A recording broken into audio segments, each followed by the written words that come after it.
So I just want to thank everybody for coming out today. My name is Anthony Murphy. I am the AMP program manager here at Lead the Way Learning Academy. We got a great opportunity for our youth and even parents who want to get information. It's called College Readiness Wednesday. It's going to be hosted by Chris Williams. He's going to be here assisting Kirsten Fox, Dr. Kirsten Fox, who has great information, great stuff to share with you guys. If you have any questions, put them in the chat, or you can send us emails and we'll follow up with you. But it's going to be a series that goes on over time and it just keeps building. So without further ado, I'm going to go ahead and introduce Dr. Kirsten Fox and let her do her thing. Great. Well, thank you, Anthony and Chris, for having me today. I'm glad to be here. My goal today is to just do a kind of a quick overview of what College Readiness Wednesday will look like for the next couple of months, and hope that you'll come back and continue to participate. I will not be the featured speaker most weeks. I am arranging a lot of other speakers who are experts in various areas that I will talk through. Just to give you a quick background, I have worked in higher education for the past 20 years on various college campuses, working closely with admissions and primarily in student affairs, student services roles. So working with college students, because part of determining whether or not you want to apply to college is also seeing yourself as a college student and understanding what the various college student experiences are on the various campuses. There's so many options. So we're going to really drill down throughout the next few months from everything from how to even know what types of universities exist, to how do I apply, to how do I make a decision, what kind of financial aid and scholarships are available, and all of that. So I'm really excited to be here today. College readiness and college access has been an area of focus of mine for a very long time. My first job in higher education was working with freshmen and helping them transition into college, and worked a lot with access there. And then I ended kind of my college career working in the career services and helping students transition out.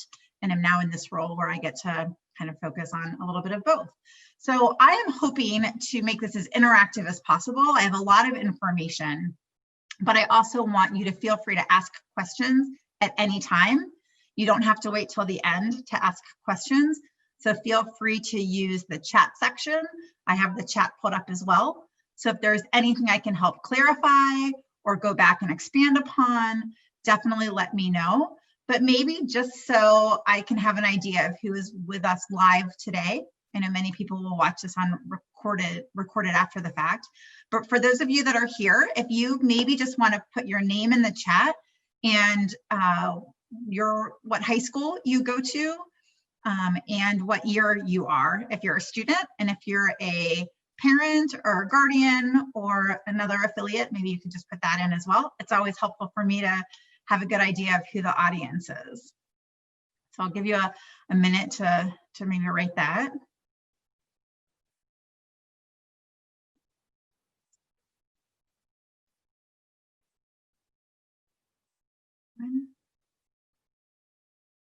All right, I know people are zoomed out, but I think you should be able to have access to the chat, and definitely I'd love for you to use it. There we go. Excellent. Thank you, and thank you, Nathan, for being the first student to write your name. My son's name is Nathan, so for lots of reasons, I'm pleased to meet you today. Tykees, great. The Charles School, wonderful. Great, and like I said, I know people may continue to join us and may watch recordings afterwards, so we will keep, but feel free to keep using the chat in the meantime. So just to give you a quick overview, right? There is so much information when it comes to college readiness, right? The sort of three big questions that this series is going to focus on is how do I apply to college, right? Where do I start? What does the application look like? With so many colleges, how do I even choose, right? Learning more about the different types of colleges and universities that are out there. And then again, what does life as a college student look like? My experience on college is going to be different than Nathan's experience on college, which is going to be different than Tykees's experience at college, for example. And so everybody has a different pathway. and has a different experience. There is no one pipeline to college, and there is no one best college for everybody, right? It is very much what is the best fit for you based on your interests, experiences, and so forth. So keep that in mind. Also to keep in mind, all of these questions are a little bit harder just given the time that we're in, right? How many times did we say that's so 2020? Well, now we're in 2021, our first weekend, and this year's, I think there's hope on the horizon, but there is still, right, our schools are still remote.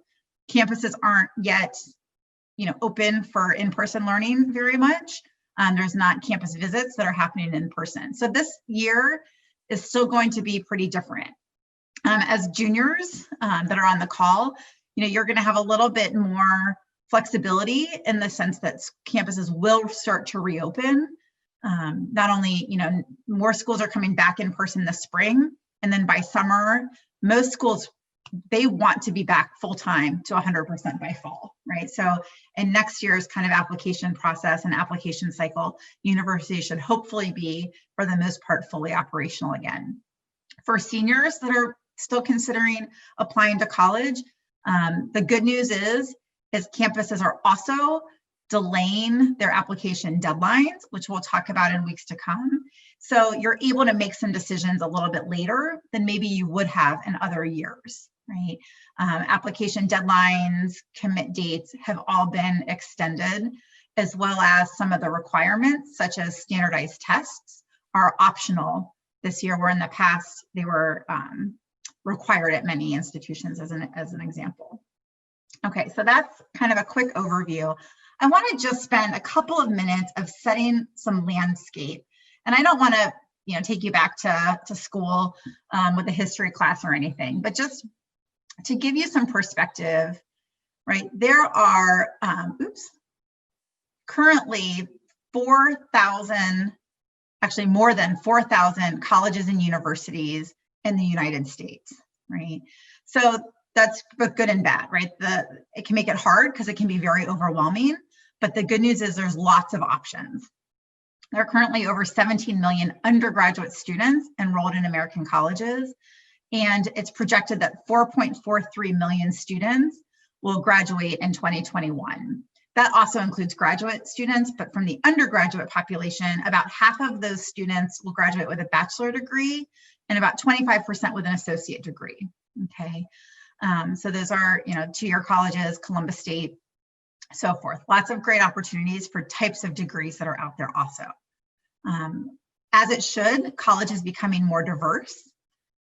Currently, about 45% of college students are non-white, okay? And I think that's really important as universities are looking to diversify their students, but also students can teach each other a lot of things and learn from others. And so that's something that I know was important to me, and is probably important to you when you're looking at what type of university you want to go to and looking at kind of the diversity and other breakdowns of institutions.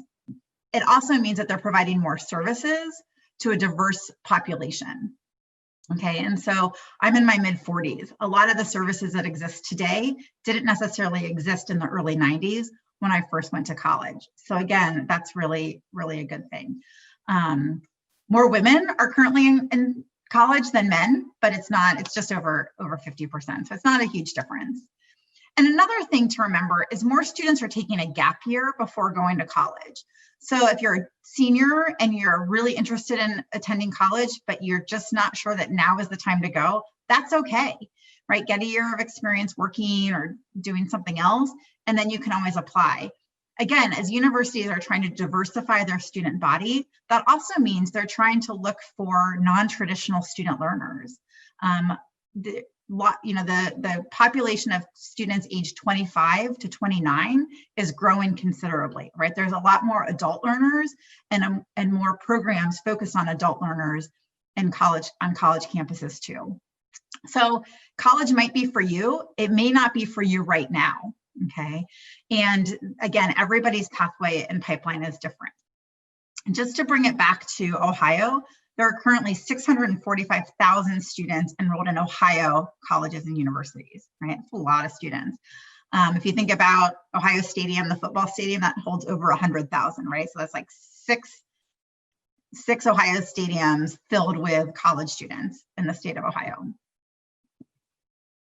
All right, moving on. So speaking of different institutions, I've talked a little bit about different pathways and different pipelines. So there's kind of 5 different types of schools, and they can either be for-profit or not-for-profit. And just to give you a quick overview of what that is, and many of you probably know exactly what these schools are, right? So there's 4-year public institutions. So these are state-funded public institutions, the Ohio State, Bowling Green, Ohio University, Kent State, University of Akron, University of Toledo, right? Those are all 4-year public schools in the state of Ohio. There's also 4-year private schools, right? Just thinking about Central Ohio, Capital, Otterbein, Denison, Columbus College of Art and Design. Those are all private institutions. 2-year institutions, which usually grant associate's degrees, but are also a great pathway to a 4-year. For example, Columbus State has their pipeline program where you can go to Columbus State for 2 years and then automatically enroll in Ohio State, as well as a few other institutions within the state of Ohio, for example. So you get an associate's degree and then a bachelor's degree. Oftentimes people assume public institutions are cheaper than private institutions, right? And the cost of higher education is something that everyone should be paying attention to, and it is really expensive, and we're going to spend some sessions talking about that. But oftentimes private institutions provide more scholarships and aid. So don't always assume just because it's private, it's actually more expensive than public, right? There's lots of elements that go into the price tag, so to speak, of a college campus. Okay, so those are kind of the 3 main types of institutions that most people think about. There's also technical schools and professional schools. Some are public, some are private, right? So within technical schools, Central Ohio Technical College, for example, DeVry, learning some technical computer skills. And then there's also professional schools, Fortis College of Nursing, for example, if you want to go to nursing school. There's cosmetology schools. So there'll be different degree granting type of institutions that may also be a good path. There's a lot of different trade schools that are out there, which might be a better opportunity and option now than a 4-year public, for example. And then there's both nonprofit and for-profit. I don't know that you need to spend too much time looking into that. The majority of universities in Ohio are public or nonprofit. All public are also nonprofit, right? But there are about 75 for-profit private institutions in Ohio as well.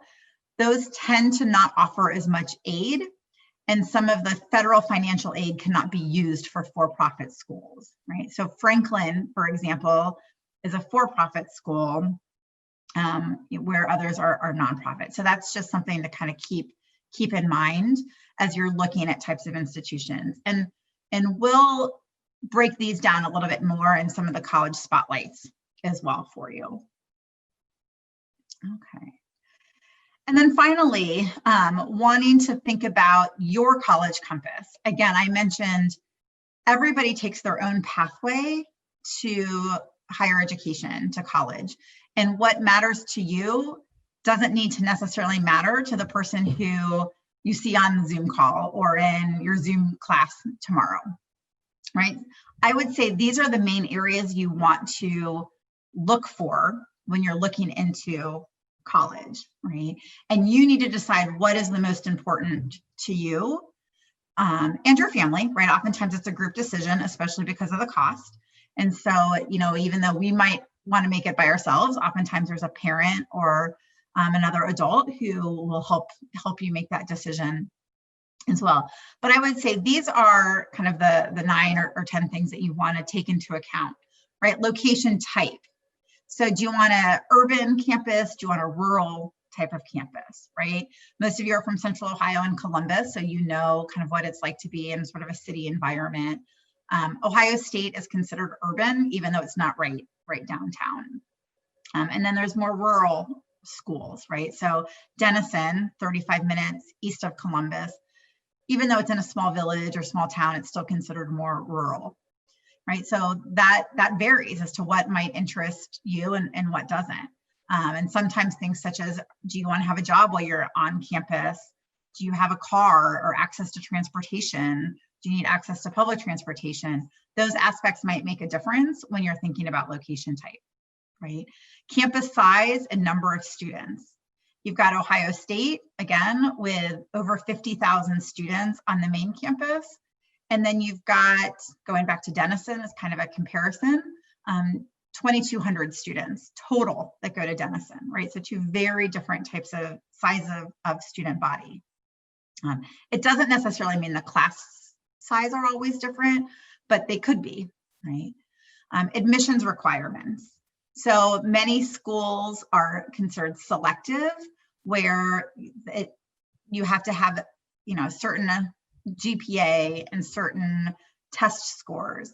Others are less selective, where it's more about, did you graduate from an Ohio high school, for example, to gain admissions, as well as what else you need to submit as part of the application process. Do you want to write a college essay? Do you not?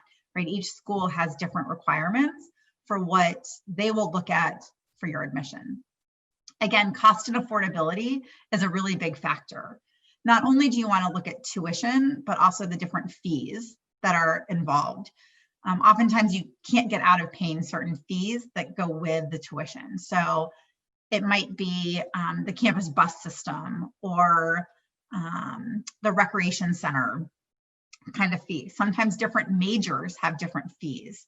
So at Ohio State, you pay a separate fee if you're a business student that you don't pay if you major in education, for example, right? And then there's different aspects that come with that. And then think about room and board, which room and board is basically if you want to live on campus in a residence hall and board food, right? Dining halls. And so looking at what that price looks like as well. Many people will commute from home. Others will want to live on campus. So that's, again, up to you and based on both your interest as well as the cost. However, as I mentioned this before, there are lots of ways to get funding to offset the cost of college and university, right? Both in the name of financial aid as well as scholarships, okay? So financial aid is usually grants or loans that you get from the government. And, the nice thing about grants, you don't have to pay them back. Loans, you do. But there's different ways that you can get kind of that aid. And then you have scholarships, both need-based scholarships, so based on kind of, again, that financial need, but also merit-based. And oftentimes there'll be scholarships for just having a certain GPA, or if you get a certain test score, or if you're graduated from an Ohio high school, going into, there might be like the Buckeye Scholarship, for example. So there's lots of different merit scholarships that universities and colleges will provide as well. The good news is there's money out there. The hard part is figuring out what's available, knowing that each college is different, okay? And then you want to think about academic interests. Not every college has every major. Many of you are going to go to college not knowing what you want to study. Many of you are going to go to college thinking you know what you want to study, but then you're going to change your mind, right? And some of you might say right now you want to go and be an engineer, and you graduate as an engineer, right? That tends to be less frequent though, right? Most people change their major over the course of their time. So you want to maybe look into that, right? You might want to look into the types of courses that are available, what the faculty is like. And then something that I think are really important are the next three, right? This is where there's a lot of variety within campuses. And again, it's based on your interest, right? So what types of opportunities are there to engage as a student? Many of you probably play sports, and so there's athletics in college.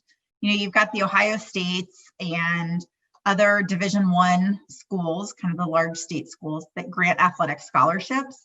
The majority of people don't get athletic scholarships to those schools, but it doesn't mean you can't and you won't. Some of you will. But you've got a lot of other smaller schools that don't grant athletic scholarships, but are looking for athletes. And then oftentimes there's other scholarships that you could get to go to that institution, right? So maybe you don't get an athletic scholarship to Otterbein, but you get an Ohio high school graduation merit scholarship, right? And it helps you afford to go to Otterbein, and you can play baseball or football or lacrosse. I don't really know anything about lacrosse, but I know it's a sport, right? So there's lots of different options. And then campus activities, right? Do you want to be involved in different clubs, right? So think about all your leadership involvement now. Most campuses will boast that they offer 500 different student groups, and that's probably true. Pretty much any kind of student group that you're looking for exists on most college campuses, right? So you might want to look into that as well. In the arts, do you like to dance? Do you like to sing? Do you play an instrument? Are you a painter? Do you like the theater? What kind of arts opportunities exist both as a spectator or to perform in as a student, right? And then the other area that I think is really important is looking at the student support services, right? So you're all at this program today because you've been involved with Lead the Way Learning Academy, right? They give you services to support you as a student, right? So universities also have services to support you as a student when you're in college. Some universities are better than others. Some majors are better than others, even within a university, right? There might be some difference. But I would absolutely say these are things you want to look to, right? What is academic advising like?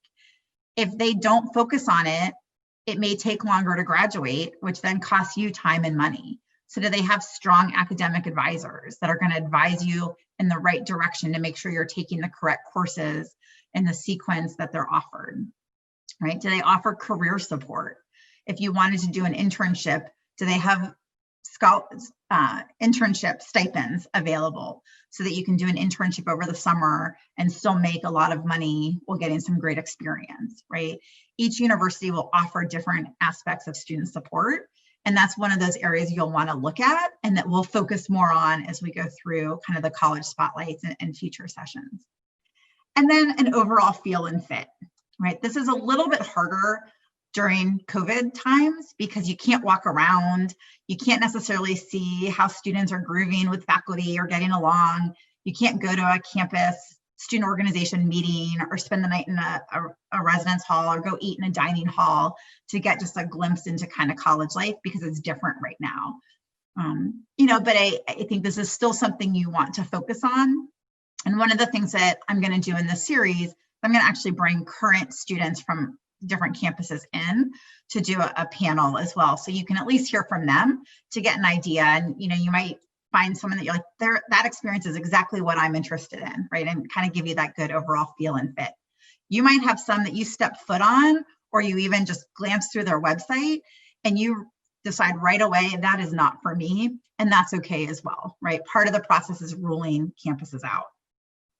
Okay, so I am going to move on to kind of talking a little bit about a college planning checklist. I'm not going to go too much into this today because we've got admissions representatives next week joining us that are going to talk more about it. But I do want to just do a high-level overview. But before I do that, I wanted to check to see if there are any questions so far.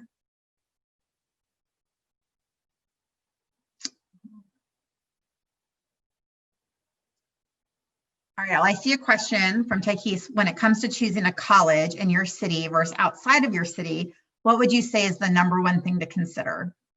That's a really good question. And you may not like my answer because I'm gonna basically say it depends.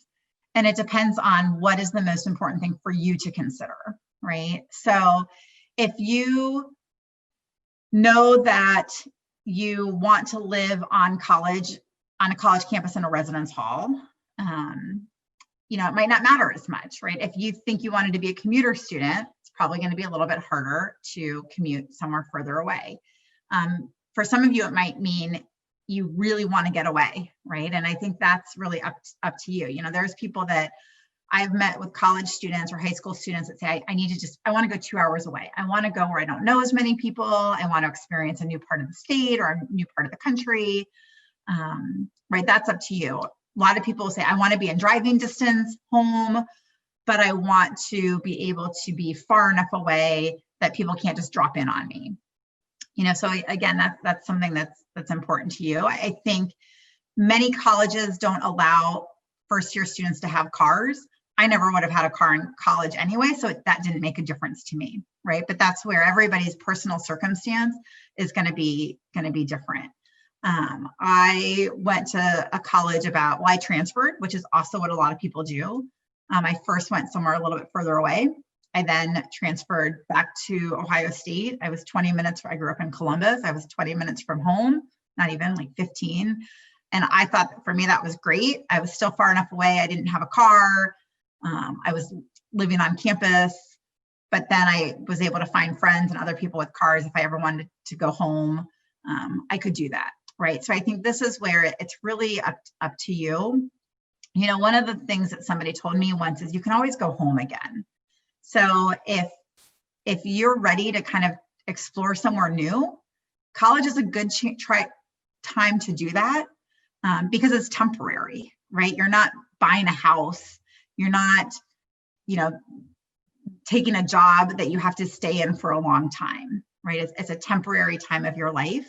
And so it could be a good chance to try somewhere new. But again, that's really individual for everyone. But great question.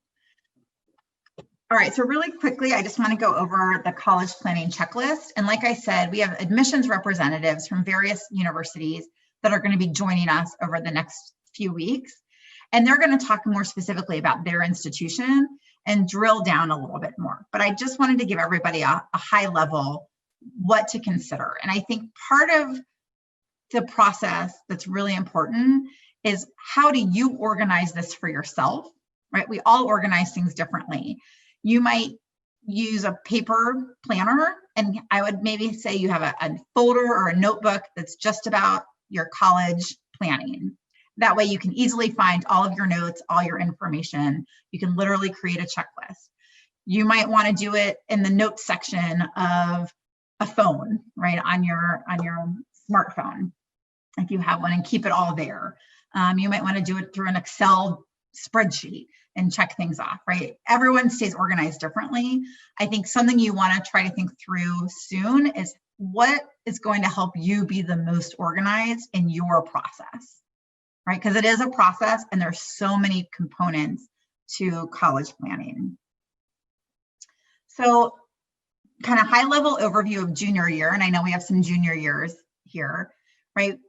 I know it's sometimes hard when we're in COVID and we're remote, but work with not only your Lead the Way coaches, but also your school guidance counselor in particular to look at your course load to make sure you're completing necessary college course requirements, right? Universities will refer to them as prerequisites, and your high school guidance counselors will know what those are. It will depend a little bit on different types of school, for example, right? So, I think I saw China who joined us. I mentioned cosmetology earlier, right? They may have different course requirements than if you wanted to go to Ohio State and major in biology, right? So just understanding kind of what those are is important.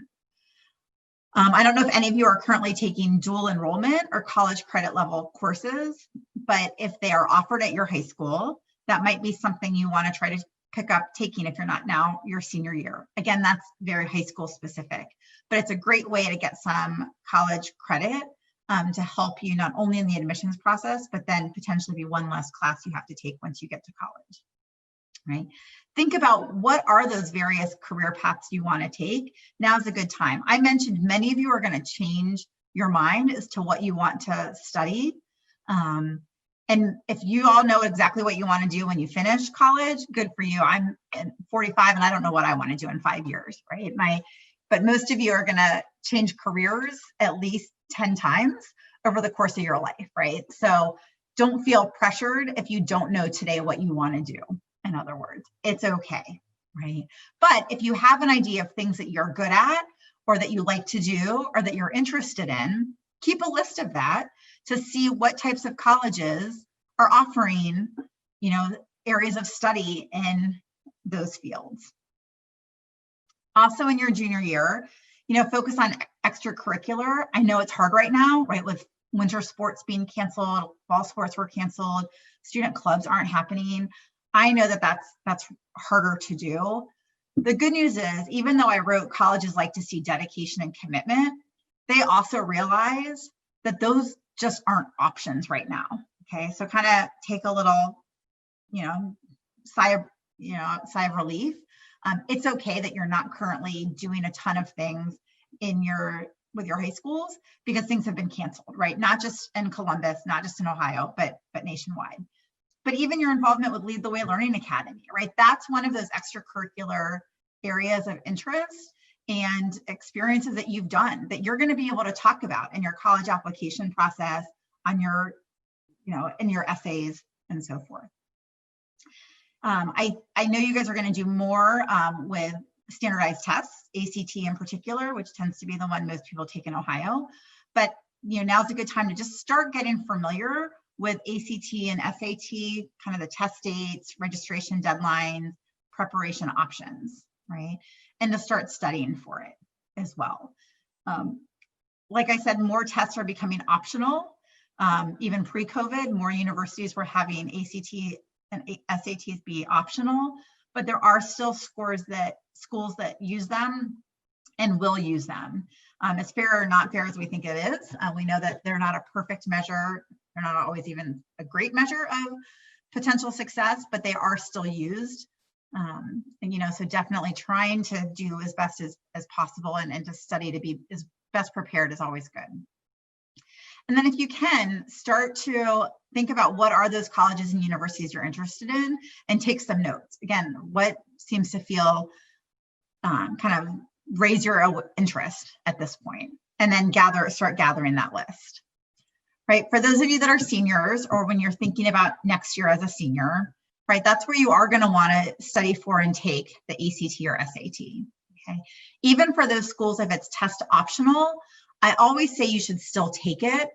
You can then decide whether or not you want to send your scores, but if it adds value to your application, you should submit your score, right? So even if it's optional, you should still study, prepare, and take the ACT. If you're enrolled in AP courses, they're AP test deadlines, right? And those are usually in the fall of next year. Continue to work with your school guidance counselor on your course load. And again, continue to work with them if you're taking any dual enrollment or college credit level courses. Also in your senior year, and I would say I probably should have highlighted, this is the most important step, and we're going to spend some future sessions talking about the financial aid. But the FAFSA, the Federal Financial Student Aid Application, becomes available each year on October 1st.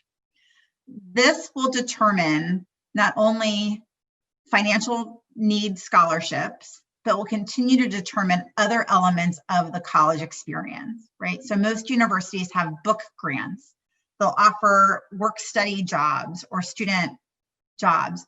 If you wanted to do a school-sponsored field trip or an internship and it cost money or there was funding tied to it, institutions will continue to look at your FAFSA score to decide how much funding to give you, right? And nobody wants to pay the full price of college. And once those experiences are created for you, once you're in college, nobody wants to pay the full price of different programs, right? If I used to sponsor a group of students that went to DC every year, I actually had the opportunity once to take a group of students to Paris, right? How awesome was that? But that was a really expensive trip. The university couldn't fund everyone, but we funded students that needed the financial assistance, and that was all based on that FAFSA, right? So that is something that you want to submit. And I know it can be really complicated to figure out how to submit it, and you need usually a parent or a guardian to submit it on their behalf. And oftentimes that's just, right, it's a lot of information. People don't necessarily want to reveal all that information, but it's really important. Okay, and like I said, we're going to talk more about that, but I can't overstate that enough at this point. All right, so also in your senior year, you'll want to narrow down your list of colleges, universities. That's when, right, and that's at that point you start organizing your college application materials. So we've already had 3 slides of things and you haven't even yet started to apply, right? So your application materials will include your test scores, your high school transcript, your resume, essays, letters of recommendation, maybe from your Lead the Way coaches, maybe from your high school teachers, athletic coaches, ministers, lots of different people can serve as recommenders.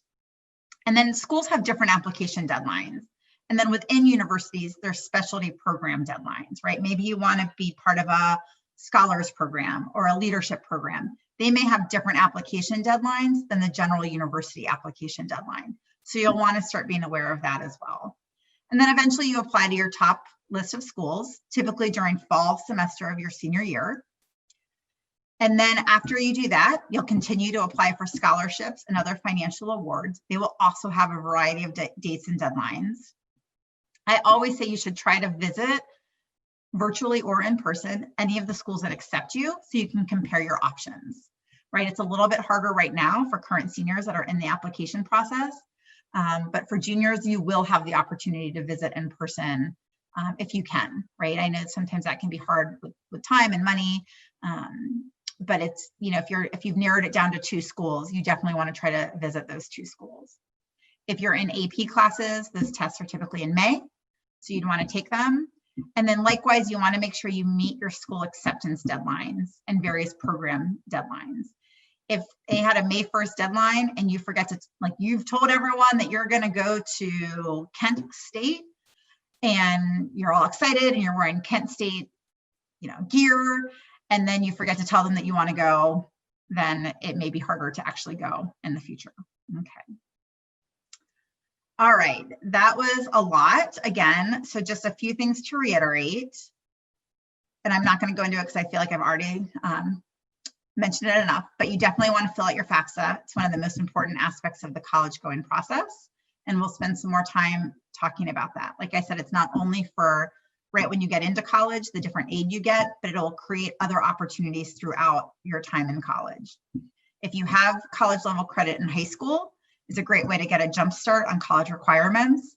And then finally, you want to really spend time looking into scholarships, both need-based, but also merit-based. And there's a lot of different merit-based scholarships that are out there.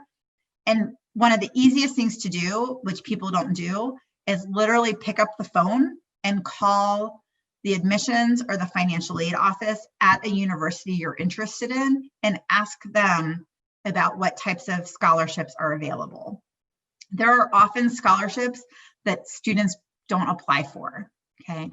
I used to oversee a scholarship process, and sometimes I would have 2 applicants for a scholarship, right? And yes, it's competitive, but I'd much, there's scholarship money that is often there that people aren't applying for, okay? So, and if you take the initiative to reach out to the institution, you're showing them just that you're a leader, that you take initiative, that you're serious, that you're committed. They're going to remember that, and they may even make a note of it in their system. So when they receive your scholarship application, that might actually give you a leg up or an advantage over another applicant. All right, so what's next? Feel free to keep asking questions in the chat if you have them. But in the next, I don't want to take too much time, so just in the next kind of 10 minutes as we wrap this up, to prepare you for what's going to come after today. So like I said, lucky for you, today is really the only day that you're going to spend a lot of time seeing me on screen. I've got a great lineup of speakers coming to talk more specifically about all aspects of the college application and decision-making process. Specifically, they're going to answer all those questions, right? You might remember these questions from the beginning of the presentation. So how do I apply to college, right? Where do I start? With so many colleges, how do I choose? And what does life look like actually as a college student, right? Because the college experience is very different than the high school experience. So those 3 themes, I guess I've already went through those, but just so you can kind of see them. And, one of the, when the marketing is going out for the future sessions, you'll be able to tell kind of which one this goes in. So we're gonna pair them as either the college application process topics, right? The college student experience topics. And then the third area will be a college spotlight, right? So Ohio State, we'll talk about Ohio State. Otterbein, we'll talk about Otterbein. You can't visit colleges right now, so this is kind of the next best thing. We're bringing the colleges to you, okay? Obviously not all of them, but definitely some of them. But talk with your coaches if there's a college that you really want to learn more about, and they can pass that on to me. And if I don't have them scheduled, I can try to see if I can have them scheduled to come, okay? So definitely feel free to do that. The application process will go over exactly what you probably think, right? An admissions overview, the common application, which the majority of schools in Ohio and outside of Ohio use. We're going to break financial aid into two parts, most likely. Both that FAFSA, the application piece that I mentioned was important, but also then the scholarships and grants is another way of getting funding. We're going to talk more about writing your personal essays, and then kind of the other application materials, letters of recommendation, your resume, those aspects. We'll mention them more, but I know your coaches are already helping you guys with resumes and so forth. And then we're going to focus on the college student experience. You know, obviously this picture is pre-COVID. Nobody's wearing masks on a college campus as they're walking through. But I'm going to bring in some experts who work in these areas on campuses. So I've got somebody coming in from a college athletics office, somebody to come in and talk about first year experience and orientation. Again, I mentioned academic advising and student support services as an area. Somebody to talk about leadership programs and kind of all those student clubs and student orgs. If there's interest, and I don't know, you know, if any of you would be first generation college students, which means the first in your family to go to college, that is an area that a lot of institutions are looking at how to provide better support as well as better financial aid for first generation college students, right? Universities are very, you know, universities as an entity are typically pretty social justice oriented, and they believe in access and education and educating more people. And so one of the great elements of that is there's money to be had, particularly for students who are the first in their family to go to college. And so we'll spend some time talking about that as well. And then we'll have somebody talk a little bit about multicultural student services. Also, you know, knowing that, like I said, college campuses are becoming more diverse, but they're not entirely diverse yet, right? And there are still elements of higher education, not surprisingly, that are very kind of majority focused. And universities are working on changing that. But in the meantime, there's some great support services and multicultural student service offices that are helping particularly our diverse student population who are attending colleges. And then you get a lot of opportunities from career services with Lead the Way Learning Academy as well. But we'll kind of put a little bit of a focus on what that means at the college level too. And like I said, I've got other speakers coming in from these offices that will give some, be able to give you more insight. And then last, we're going to do some various college spotlights. So this is not an exhaustive list, but this is a current list of universities and colleges that I have talked to that have people willing to come in and speak. This may change a little bit. Like I said, if there is a school that you're particularly interested in, definitely let me know. So, you know, everything, not only Ohio State, but Ohio State Newark, to understand what a regional campus might look like. Columbus College of Art and Design, more the art focused. Central Ohio Technical College for the technical focus. Columbus State is doing some great things just right here in Columbus. So I've been working with their team as well. Central State University, which is a HBCU, historically Black college and university, and it's was one of Ohio's first public institutions as well. Fortis is a college of nursing, right? So again, that we'll talk a little bit more specifically about those that might pursue a career in kind of the medical profession. And then other local colleges, Otterbein and Denison, and Ohio University as well. So this is not an exhaustive list, but it is definitely a great start to get a variety of types of colleges too. And even if you're not interested in going to a technical college or a professional school, It may still be helpful to hear about it because it's good to just understand the differences in types of institutions that are out there. It may help you either reaffirm a decision or help you think through some other options. And I believe that's it. I know we're supposed to end at 4:30, so I don't want to go really any longer. But I do want to take this time, if you have any questions, to answer any questions that you might have. Hopefully I didn't put you all to sleep. Come on, you guys, ask us.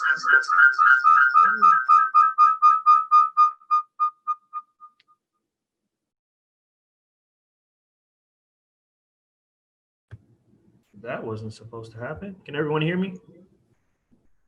Awesome. Yep. Thank you so much, Dr. Fox. That was took me back and had me thinking about all the different decisions I had to make. But yeah, you guys, ask some questions while she's here. We got a few moments. Again, there's no such thing as a dumb question. You know, get it answered while it's hot.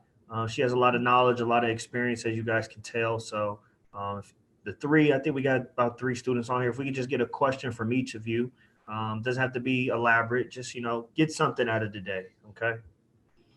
And now I'll let you buy a little bit of time. And while you're thinking about that question, just to kind of get you excited for next week. So I have 2 representatives from Ohio State that are going to join us next week. So Mr. Thomas Giles, who focuses on outreach and engagement from the Office of Admissions at Ohio State, and Mr. Carver Early, who is an assistant director for access and diversity.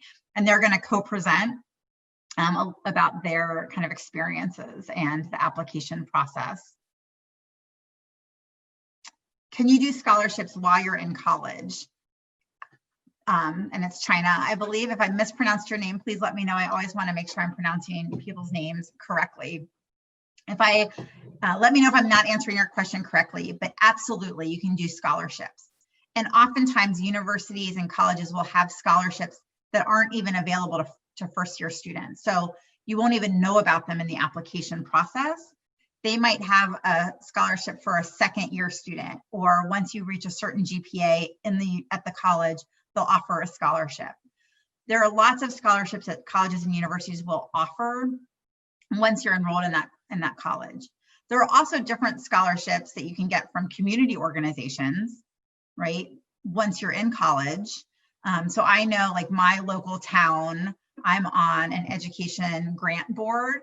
And so high school graduates from my town can apply for different money and will provide funding. I also am on a women's fund board, and we provide scholarships to women in college. And those are, right, not related to the university you go to, but more to some of those community nonprofits and community organizations. So I think the hardest part about scholarships is there's money that's out there. It's just hard to find where it can be. It doesn't mean it's going to pay your entire way to college. I wish I could say that. I always wish you guys are probably too young to remember, like, Oprah and her height, where she would, like, be like, you've got a car and you've got a car. I used to say, I wish I could always be like, you've got a free scholarship and you've got a full scholarship. Those don't exist as much, but there's definitely scholarship money that's out there. And the best way to find out about it is just to ask. Like I said, that's where you know, and again, if you take that initiative and show leadership and asking, the university is going to be that much more willing and to want to help you. Okay. You've heard about programs that will pay you to go to college. How much do you know about said organizations? Yeah, so these are, you know, similar to scholarships. There's definitely, you know, some programs that are out there. I would say this is where you want to find out, is it truly like grant money or pay money, or is it loan money that you have to pay back, right? And then with loans, there's both subsidized and unsubsidized. And we're not going to go into kind of the differences between those today. But unfortunately, oftentimes people will give money, but it's still actually just a loan. And those loans may have very high interest rates, which mean when it comes time to pay it back, you're actually paying back a considerable amount more than what they gave you. It's important to try to avoid some of those. Now, sometimes those are a great option, right? There's also loans that have lower interest rates, which are a much better option. And then there's some loan forgiveness programs, right? If you go in and work as a teacher or in some professions, you can get loan forgiveness, which is another great option. There are other universities that will have, basically full ride programs for different students. So again, this is where, though, oftentimes it depends again on that FAFSA. So when we're going to have Otterbein join us at one point, and Otterbein actually is a local university, has one of the highest admissions and then kind of retention, which means kind of college, staying in college rates for Pell eligible students. And Pell eligible is sort of the classification for students with the most financial need. But those students often get full rides to college, which means they are basically getting everything paid for, as well as sometimes additional money for books, food, which means you basically get a paycheck in a sense, right?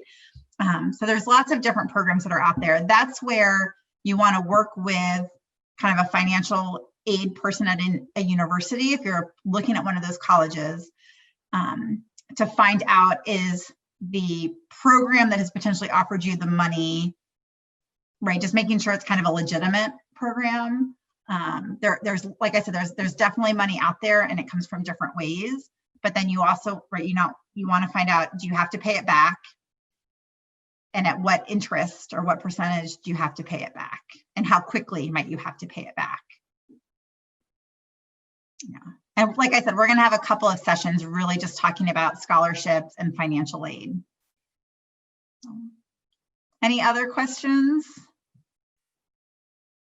Well, I think you've all asked one. If we go back to kind of the beginning of the session, and I don't want to keep you any longer than you want to be here.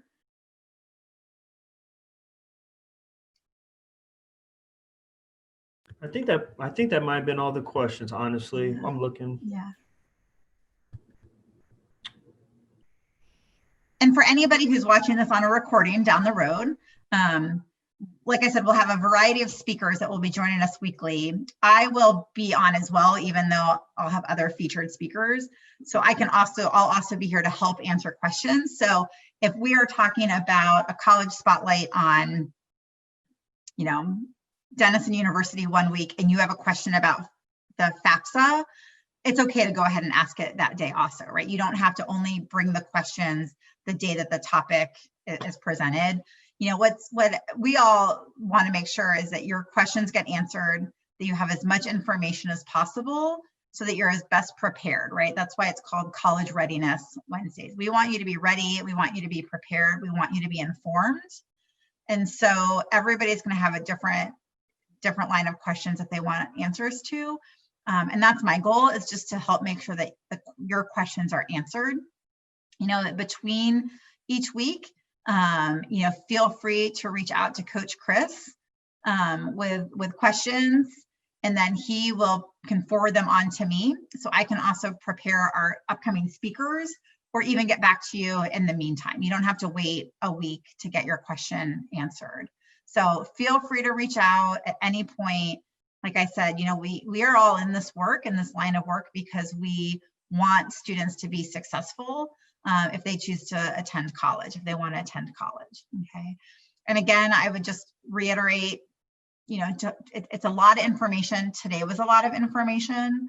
We'll kind of break down things as we go. I put it out there in part so you can always come back to the recording and find it. I don't expect anybody to remember everything from today.